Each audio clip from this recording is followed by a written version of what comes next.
We have two very special guests with us today on the eve of a huge IPO coming up next week. It's the third REITs IPO, and this time in the retail space. Joining me on the show today, I've got Asheesh Mohta, Senior MD at Blackstone, along with Arjun Sharma of Nexus Trust, Select Mall Management. So we're going to get an insight into the partnership, into what's in store, their outlook for the growth story that they're seeing here in India. Asheesh, Arjun, thanks so much for joining us. Thanks for having us. So first, and I'll throw this to both of you. Tell me a little bit more about this partnership. The thought behind the trust, the kind of opportunity you see in the retail landscape here in India, and what that really entails. So let me kick this off, and Arjun jump in. But the way we sort of think about Nexus is really infrastructure for what India buys. Yeah. That's how I think about the business. It's really a play on India's consumption, not as much real estate. Obviously, the underlying is real estate, but we really cater to what India is buying. We started doing this in about 2016. We've now acquired 16 malls, and our objective was, to always acquire the best quality assets in every market.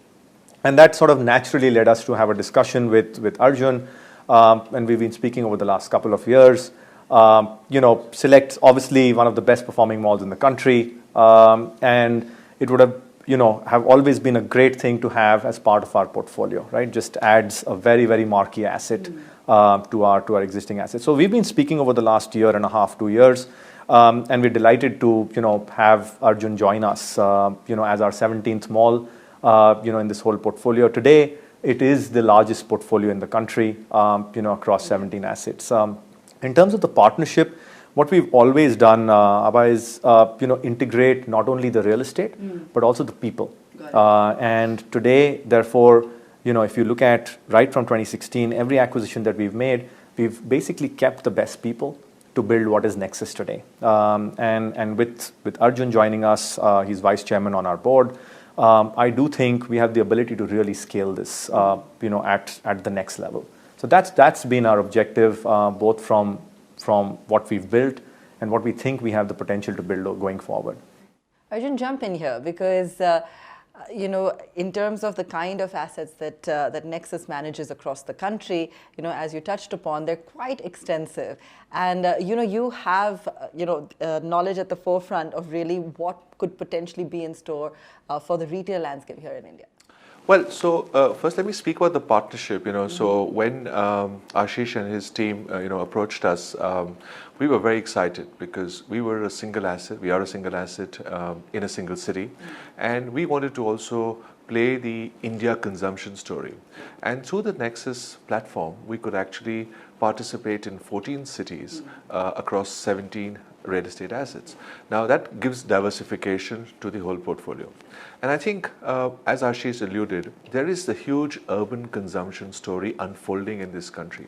And what you see currently is that organized retail is only some 12-13%. And there's a huge headroom for brands, both Indian and international, to actually come into the retail landscape of India. And most of these brands today need doors, such as our platform of 17 malls, that will give them an opportunity to participate in the great India consumption story. Now, it doesn't stop here. And I think the great opportunity for this platform really would be also growth. And I think we'll talk about that as we go on. Absolutely. So, one of the questions that we get from the market is that, is India really ready for the REITs opportunity? Now, from a Blackstone point of view, you've had 2 REITs in the real estate segment, where we, of course, see high yields on the back of, the current rate trajectory, especially. But overall, the Indian investor appetite for this particular platform, do you feel it's evolving? Oh, definitely. When we launched REITs back in 2019 with our first office REIT, at that point of time, if I remember correctly, I think we had about 4,000 investors in the book. Today, we have more than 70,000. So we're definitely seeing greater participation, greater knowledge that is being, understood by the investors across REITs. I think what's different, on Nexus is this is India's first retail REIT, and as compared to an office REIT where you have fixed rentals that come in from the large tenants that occupy our space. Here, not only do you have fixed rents, but you have a participation in the rent in the sales. So as sales go up, and we're definitely seeing that trend across every one of our assets, we get to participate in that upside. So you have downside protection in terms of the base rents. You have contracted escalations that are part of these the leases that are signed by tenants, but not over and above that, you have the sales participation. That's really the kicker. So you do participate in the growth, as you sort of continue to sort of see the consumption story sort of play out. And that's the question, Arjun, that right now perhaps we're seeing a resurgence post-COVID, but will we continue to see that kind of uptick in rentals for malls? Do you see that growth trajectory continuing at a consistent basis? What's the kind of estimate you've put to it? So if we look at our numbers as a platform pre-COVID, we were growing at about 10 to 11%. Post-COVID, the sales growth has been approximately 130%. But we are not guiding for that. We understand that there's a bit of a pent-up demand. I think we're still guiding to be on the conservative side at between the 10 to 11% because we believe that's the good, stable number to work with. When the GDP of this country is growing at 6%, you typically see a 50 to 100 basis point, 50% to 100% growth in the urban consumption space. So that's what we're guiding for. What else would you feel is the moat around this particular offering that in terms of a yield uptake or in terms of an investment opportunity would really stand out or would appeal to investors? So I think a couple of things I would say. One is the management team.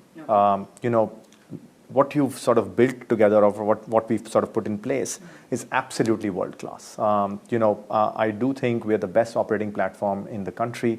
And you've sort of seen that across the performances that we've seen across these malls over the last 6 years. So I think that's very tough for people to replicate. If you look at most of the people that we've actually bought malls from, retail's been their fourth or fifth business, right? And therefore, it's been, from a bandwidth perspective, very tough to put the same amount of focus as you could in residential or commercial, right? And therefore, when it comes to retail, it lands up typically being reasonably neglected. Sure. This is all that Nexus does, right? This is what we breathe. This is what is part of our everyday lives, and therefore our full focus is on optimizing these malls, getting the best rental yields out of them, and ensuring that for the consumer, it's the best experience when they come into the mall. To give you a sense, we've upgraded every one of our assets since we bought them. We would have spent about $15 to $20 million. And today, when you walk into any of these malls, it's really an international experience that you get, and that's what we've tried to sort of achieve. Okay. Again, do you feel that there is a value unlock here? And I'm not being negative in any way. I'm sort of searching for some answers in terms of the opportunity you also have, let's say, in outer cities, like perhaps that pricing power or that growth we're seeing in certain metros. Do you see that value unlock across other cities, over a certain duration of time? Do you think it's going to happen a lot faster? So let me allude to one of our assets in the platform. It's in Bhubaneswar, which is not really a metro or even a mini metro.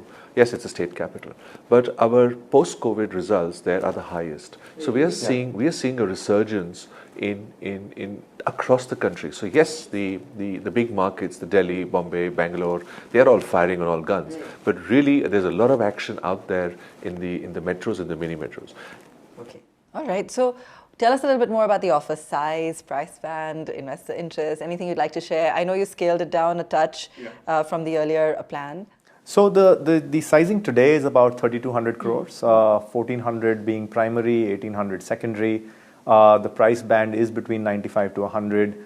I don't think I'm allowed to sort of speak to you on the names of the investors yet, but to give you a sense, I think it's very well balanced between foreign institutions, domestic institutions, some life insurance companies, and I do think for a product like this, we will continue to see very high net worth and retail demand, just given the yields that we are sort of pricing this at. Okay, and does this mean there will be further such offerings going forward? Have you already accounted or sort of made a plan with regards to that, or take it one step at a time? Well, the way our balance sheet is currently will be post the IPO, we will have a lot of headroom, one for debt.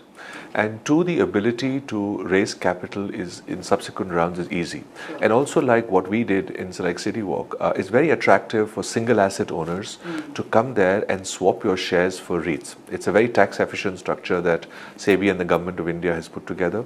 So I think there is an opportunity for us to use, whether it's our leverage, whether it's ability to raise cash, or the ability to swap units. So it's actually depending on what the need is.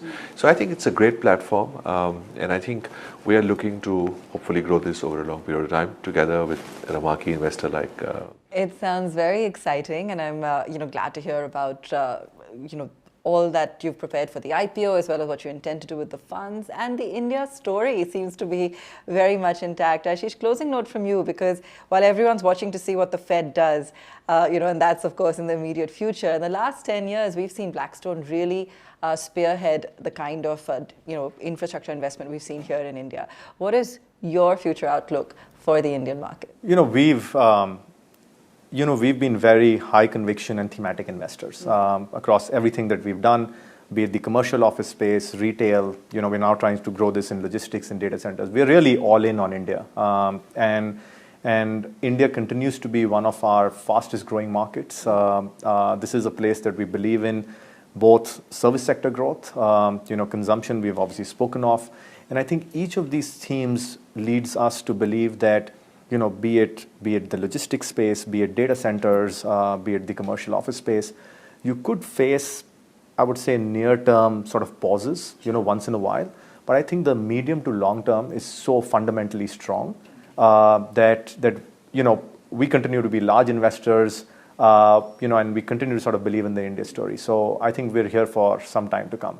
Fantastic. All the best. Thank you, Aabha. I look forward to next week, and thank you for joining us here on the show. Thank you. Thank you. Thank you.